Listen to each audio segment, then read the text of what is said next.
Good afternoon सभी को। मैं चंदन सिंह आप सभी लोगों का स्वागत करता हूं अपनी स्कॉलर्स एकेडमी क्लासेस पर। तो आपको मैं एक छोटा सा इंपॉर्टेंट सेशन है जो रीजनिंग का है, और इसमें हम कुछ प्रैक्टिस सेट की बात करेंगे। और ये जो प्रैक्टिस सेट है ये हमारी यूपी एसआई एसटी 10 का, आप सभी लोगों ने देखा होगा कि जो हमारी यूपी एसआई की एसटी 10 है, अगर आप सभी लोग हमारे यहाँ के विद्यार्थी हैं तो आप लोगों ने इस एसटी को देखा होगा। तो इसमें जो टिपिकल क्वेश्चन थे मैं वही लेकर आया हूं आपके साथ, और एक छोटे से सेशन के साथ आपके साथ जुड़ूंगा, और डेफिनेटली आप लोगों को बहुत ही मजा आएगा। तो पहली बात, जो यूपीएसआई की एसटी नंबर 10 है बेटा, उसका हम सॉल्यूशन आपके साथ करेंगे। जो डिफिकल्ट क्वेश्चन है, ठीक है, जो डिफिकल्ट क्वेश्चन है हम उसका केवल क्वेश्चन देखेंगे, जो मोस्टली सबसे ज्यादा स्टूडेंट को डिफिकल्ट किया होगा या बहुत दिक्कत का सामना करना होगा। तो चलिए हम पहले क्वेश्चन से शुरुआत करते हैं। पहला क्वेश्चन देखिए ये है, मैं आपको हर क्वेश्चन के लॉजिक और ट्रिक बताऊंगा। तो आपके सामने पहला क्वेश्चन देखिए, स्क्रीन पे कुछ ये है। तो इसमें कुछ देखिए आपको लिखा क्या है, आप देख सकते हैं, पढ़ भी सकते हैं कि लिखा हुआ है कि निम्नलिखित प्रश्नों में 3 संख्याओं के 4 समूह दिए गए हैं। प्रत्येक समूह में दूसरी तथा तीसरी संख्या पहली से किसी तर्क नियम संबंध के आधार पर संबंधित है।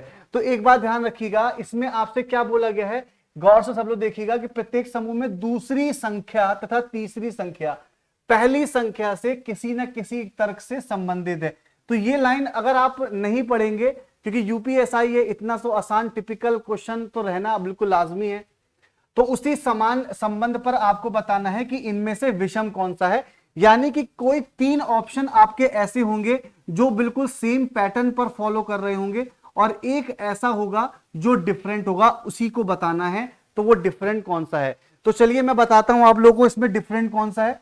तो देखिए, जैसे अगर मैं पहला वाला कहूं, जैसे अगर हम 200 का, आप देखिएगा, जैसे अगर हम 200 का 3/2 कर दें बेटा, तो ये आप देखो कितना हो रहा है। आप देखिए बेटा, ये 100 हो रहा है, यानी कि ये हो रहा है हमारा 300। तो यानी कि सेकंड नंबर जो हमारा आया वो हमारा फर्स्ट डिजिट से 3/2 मल्टीप्लीकेशन करके आ रहा है। तो इसी तरीके से आप देखो फिर दूसरा, यानी कि पहला जो नंबर है इसका जब हम 5/2 कर रहे हैं, यानी कि डिनोमिनेटर में जो हमारा संख्या थी, जैसे ऊपर 3 था, नीचे 5 से बटे 2 से गुणा कर रहे हैं, तो आप देखेंगे जब इसको आप काटेंगे तो ये आपका जाएगा 1 टाइम्स, यानी कि ये हो जाएगा 100। तो ये आपका कितना हो गया 500। तो यानी कि पहला वाला आपको पैटर्न समझ में आ गया होगा कि पहले वाला पैटर्न ये है। देन अब हम 80s की बात करें, अगर हम 80s की गुणा अगर हम 3/2 से करें, क्योंकि पैटर्न तो सेम होना चाहिए ना, तो इसी तरीके से जब हम करेंगे तो ये 40 हो गया, और 4 3 12, यानी कि 120, यानी कि सेकंड ऑप्शन आपको मिल गया। इसी तरीके से अगर आप देखें 80 को जब हम 5/2 से करेंगे मल्टीप्लाई, तो देखिए आप सभी लोग, 40 और 4 पंजे कितना होता है, 20 होता है, यानी कि 200 आपका मिल गया। तो यानी कि आपने क्या देखा कि जो पैटर्न हमारा ए में लगा वही पैटर्न हमारा सी में भी लगा। और इसी तरीके से अगर हम देखिए, विजिबिलिटी आपकी होनी चाहिए, आई कांटेक्ट। 160 का 3/2 कर लीजिए आप, क्या ये सही आ रहा है, ये 8 जाएगा, और ये आपका कितना हो गया 240, यानी कि ये ठीक है। और इसी तरीके से 160 का जब आप 5/2 करेंगे बेटा, तो यानी कि आपको देख लीजिए 80 और 8 पंजे कितना होता है 40, यानी कि 00, यानी कि ये वाला। तो यानी कहने का मतलब क्या है कि इसमें जो बी वाला ऑप्शन है यही अलग है, क्योंकि जब आप 100 का, क्योंकि बेटा जब आप 100 का 3/2 करेंगे तो आप खुद देख लीजिए, ये तो 50 हो गया, और 5 3 का कितना हो गया 150। बट आपके ऑप्शन में तो सेकंड ऑप्शन में देखिए आपको क्या दिया है 200, और हमें चाहिए क्या, आएगा क्या 150। तो यानी कि बी इज ऑड। तो क्या आप मेरी पैटर्न को समझे, पैटर्न को समझ में आ गया सभी लोगों को? अगर सभी लोगों को पैटर्न समझ में आ गया तो जरूर एक बार कमेंट में बताइएगा कैसा लगा ट्रिक और तरीका। तो चलिए अब हम दूसरे क्वेश्चन की बात करते हैं। दूसरा क्वेश्चन आपका नंबर सीरीज का है। दूसरा क्वेश्चन जो है बेटा वो आपका नंबर सीरीज का है, which is very important for your UPSI exam. ये बहुत ही इंपॉर्टेंट सवाल है जो आपके यूपीएसआई के लिए अपकमिंग एग्जाम जो आपका होने वाला है। और ऐसा नहीं है, ये एसटी आप अगर कांस्टेबल के एग्जाम में भी देंगे तो आप मान के चलिए कि कांस्टेबल के लिए तो बहुत इजी है। अब मैं इसमें बहुत बेसिक तरीका बताता हूं, बट ऐसे कुछ स्टूडेंट होंगे जो पहली बार जुड़े होंगे, तो आप ये देखो भाई कि 11 और 20 में डिफरेंस कितना है बेटा, आप कहोगे सर 9 का डिफरेंस है, मैं समझ में आ गया कि 9 का डिफरेंस है। देखो आप एक काम करो, आप यहां 11 है, यहां 20 है बेटा, और यहां पे कितना है 38 है, और यहां पे कितना है 74 है, और यहां पे कितना है 146 है। तो आप क्या करेंगे, आप जब भी नंबर सीरीज का फॉर्मूला या जब भी नंबर सीरीज को सॉल्व करेंगे तो आप हमेशा डिफरेंस निकालेंगे। क्या निकालेंगे बेटा, डिफरेंस। इसमें एक चीज इंपॉर्टेंट बेटा ये भी होती है कि आप देखो 11 से शुरू हुआ है और 146 तक जा रहा है, यानी कि बेटा नंबर बहुत छोटे छोटे बढ़ते हुए क्रम में है। तो अगर छोटे बढ़ते बहुत मतलब डिफरेंस आप देखो बहुत ही मतलब ज्यादा बड़ा डिफरेंस तो नहीं है ना, यहां 11 होता, यहां मान लीजिए 1100 होता, तब हम कहते हैं कि नंबर का डिफरेंस बहुत बड़ा है, तब हम उसमें दो मेंटेलिटी लगाते हैं, या तो क्यूब का तरीका अपनाएंगे या फिर मल्टीप्लिकेशन का। लेकिन ऐसा तो इसमें कुछ नहीं है, तो आप सिंपल सा इसमें डिफरेंस देखिए, यानी कि इसमें कितना डिफरेंस आ गया आपका 9 का, ठीक है। और जब आप इसमें डिफरेंस देखेंगे बेटा तो आप देखिए इसमें आपका डिफरेंस कितना आ गया, 18 का आ गया। और जब आप इसमें डिफरेंस देखते हैं तो आप देखिए भाई 14 में से 8 गए तो बच्चे आपका कितना बचेगा 6, और ये आपका 6 में से 3 गए तो 3। अब आपको क्या कुछ समझ में आ रहा है, कुछ अगर समझ में आ रहा है तो देखिए 9 2 जा 18, 18 2 जा 36, क्या क्लियर है। अब आप समझ गए होंगे, मैं आगे सॉल्व नहीं करूंगा, ये सवाल यहीं पे खत्म हो गया। क्यों, 9 18 36, अब 36 दूनी 72, अब 72 दूनी बेटा क्या होता है 144। सवाल करने की जरूरत ही नहीं है, दोनों को जोड़ दो, अपना आंसर निकाल दो, बात खत्म। यानी कि क्या कह रहा हूं मैं आपसे, 146 और 144 को जोड़ दो, कितना हो गया आप सभी लोगों को पता चल गया होगा, ये आपका कितना हो गया 9 हो जाएगा, और ये आपका 3 हो जाएगा। तो 290 सॉरी, आपका इसमें करेक्ट ऑप्शन आपको ए मिल रहा है, यानी कि ऑप्शन नंबर इज ए। क्या बात समझ में आ गई। मैंने आगे नहीं सॉल्व किया, अब मैं आगे इसलिए नहीं देखा क्योंकि मुझे पता चल गया कि 9 का डबल है 18, 18 का डबल है 36, तो उसी तरीके से 36 का भी डबल होगा तो वो आपका 72 होगा, और 72 का भी डबल आपका 144, यानी कि 144 और 146 दोनों को एडअप किया तो 290 आपका ऑप्शन नंबर ए मिला। क्लियर है सभी लोगों को, आप इसको स्टार लगा लीजिएगा, यूपीएसआई के लिए आपको देखने को मिल सकता है। The third one question is syllogism. Syllogism question is very important for every exam, but हम बात कर रहे हैं यहाँ पे यूपीएसआई की।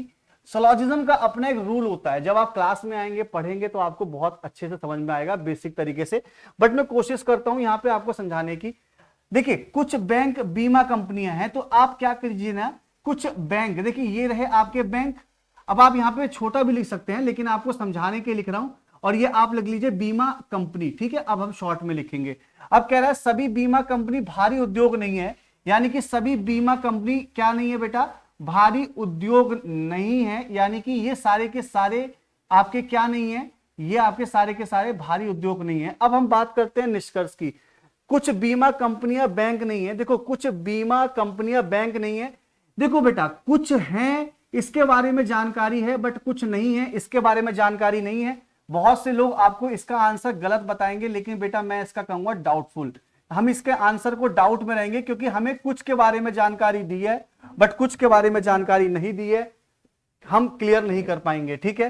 अब कह रहा है कुछ बैंक भारी उद्योग हैं, कुछ बैंक बाहरी उद्योग हैं, बेटा ये भी तो डाउट हुआ। आप बताओ क्या यहां पे डायरेक्टली को रिलेशन है क्या, हाँ बैंक का भारी कंपनी से रिलेशन दिया है बट इसका इससे नहीं दिया है, लेकिन इसका इससे कोई डायरेक्टली रिलेटेड नहीं है, तो मैं इसमें भी आपका क्या जाऊंगा, डाउटफुल जाऊंगा। अब बहुत सारे लोग इसमें या तो फर्स्ट या ऑप्शन तो नहीं है क्योंकि उसका एक अपना रूल होता है, तो मैं इसमें जाऊंगा निष्कर्ष ना तो पहला ना तो दूसरा, क्योंकि इसमें दोनों ही आपके निष्कर्ष ऐसे हैं जो फॉलो नहीं कर रहे हैं। और अगर किसी के मन में चल रहा हो कि सर इधर वाला ऑप्शन किसी के बहुत सारे बच्चों का आया भी होगा, बेटा उसके लिए 3 कॉन्सेप्ट होते हैं, मैं आपको बता देता हूं, आपके एग्जाम के लिए बहुत काम करेगा।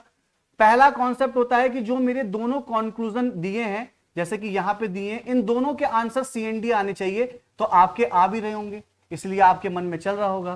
पहला मैंने क्या कहा, पहला कंक्लूजन आपका पॉजिटिव होना चाहिए, दूसरा कंक्लूजन नेगेटिव होना चाहिए, तो आपका ये भी आ रहा होगा, आपने कहा होगा सर ये पॉजिटिव है ये नेगेटिव है। लेकिन बेटा तीसरा वाला पॉइंट आपका फॉलो नहीं कर रहा है क्योंकि दोनों कंक्लूजन आपके एक में सब्जेक्ट और प्रेडिकेट सेम होना चाहिए। अब ये सब्जेक्ट और प्रेडिकेट क्या कहता है, देखो ऊपर बीमा है कि नीचे कहीं बीमा दिया है, नहीं दिया है, तो इसलिए मेरा इसका आंसर रहेगा नाइदर फर्स्ट नॉट सेकंड। क्या मेरी बात समझ में आई सभी लोगों को? सभी लोगों को मेरी बात क्लियर है? तो इस सवाल का जवाब आपका डी हो जाएगा। चलिए नेक्स्ट वन सवाल इज डिस्टेंस एंड डायरेक्शन। इसका सवाल मैंने क्लास में जो लोग पढ़ते होंगे तो उन्होंने देखा होगा कि मैंने इस सवाल को ओरली कर दिया है, लेकिन मैं आपको इसका सॉल्यूशन बहुत ही तरीके से बताता हूं। देखो इसमें हमें क्या निकालनी है, डिस्टेंस। बात समझ में आ गई? देखो रमन पुस्तकालय 8 किलोमीटर दक्षिण की ओर चलकर बाजार पहुंचा। बेटा आपको पता है ना कि डायरेक्शन आपकी 4 होती है, एक ये ऊपर नॉर्थ होती है, नीचे आपकी साउथ होती है। तो 8 किलोमीटर वो साउथ में आया, ये रहा आपका 8 किलोमीटर साउथ। तब वह पूरब की ओर मुड़ा और 4 किलोमीटर चला। तो बेटा पूरब की ओर चला और 4 किलोमीटर चला। फिर वह क्रमशः बाएं दाएं बाएं प्रत्येक मुड़ पर 2-2 बार। देखिए सबसे पहले वो क्या मुड़ रहा है, बाएं, तो आपका पहले वो बाएं मुड़ेगा और 2 किलोमीटर चलेगा। फिर दाएं मुड़ता है बेटा तो 2 किलोमीटर चलता है। फिर देखो फिर वो दाएं मुड़ता है बेटा और कितना किलोमीटर चलता है, 2 किलोमीटर चलता है और यहां पे आके रुक जाता है, यानी कि यहां से चला होगा यहीं आ गया। तो अब आपसे क्या पूछ रहा है, ठीक है, घर पहुंच गया, यानी कि ये उसका ये बेटा घर हो गया।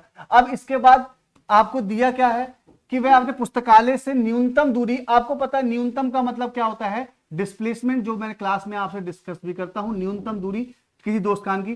देखिए 2 इधर गया, 2 वापस आया, तो ये तो कैंसिल हो गया, और 4 ये चला और 2 ये चला, तो ये 2 भी हो जाएगा। टोटल ये यहां से लेके यहां तक कितना चला बेटा, ये चला आपका 6 और ये इतना कितना चला है 8। तो अब बताओ क्या ये डिस्टेंस निकल जाएगी? अरे ये हाइपोटेनस होता है, तो हाइपोटेनस का स्क्वायर बराबर पी स्क्वायर प्लस में बी स्क्वायर। तो आपका पी कितना है बेटा 8, 8 का स्क्वायर 64 और बी का स्क्वायर बेटा कितना 6, 36। आपको साफ साफ पता चल रहा है ये 100 हो जाएगा, और 100 का रूट लगाओगे बेटा h बराबर तो क्या आ जाएगा, 10 आ जाएगा। 10 ऑप्शन में कहीं है, ये रहा आपका आंसर। खत्म सवाल। और इस सवाल को हम ऐसे भी कर सकते थे, कुछ ज्यादा नहीं था। और आपको पता है ट्रिपलेट के बारे में, अगर ट्रिपलेट के बारे में नहीं सुना है ध्यान रखिएगा, 6, 8 का ट्रिपलेट 10 होता है, 3, 4 का ट्रिपलेट 5 होता है। इसी तरीके से आपको पता होगा 12 का ट्रिपलेट। तो ट्रिपलेट कभी क्लास करनी है तो उसके बारे में हम आपको आगे बहुत बताएंगे। अच्छे कमेंट सेक्शन में जरूर बताइएगा क्या ट्रिपलेट जानना चाहते हैं, और क्लास के क्वेश्चन कैसे लग रहे हैं, डिस्कशन कैसा लग रहा है, वो भी जरूर कमेंट सेक्शन में जरूर बताइएगा। और ये है डाइस का क्वेश्चन, बहुत आसान सा क्वेश्चन है। आपसे पूछ रहा है कि 4 डॉट के अपोजिट सरफेस पे कौन सा नंबर होगा। आपको मैं इसके 2 तरीके बताता हूं, वैसे बताता बहुत सारे हूं, लेकिन यहां पे देखो, क्या 4 के बगल में अगर आप देखो 1 दिया है, तो क्या 4 के अपोजिट में कभी 1 होगा? नहीं होगा। पर कभी आपका 1, 2, 3, 4, 5, 5 होगा? 5 भी नहीं होगा। तो अब देखो क्या इन 2 डाइजों में कोई कॉमन नंबर निकल रहा है? तो आप देखो 1 से 1 कट गया और आपका 5 से 5 कट गया, तो 4 का अपोजिट क्या हो गया? 2। ये रहा आपका आंसर, खत्म। इस तरीके से सवाल आप करेंगे, कोई पेन का यूज नहीं, आप ओरली सवाल को कर सकते हैं। क्या समझ में आया?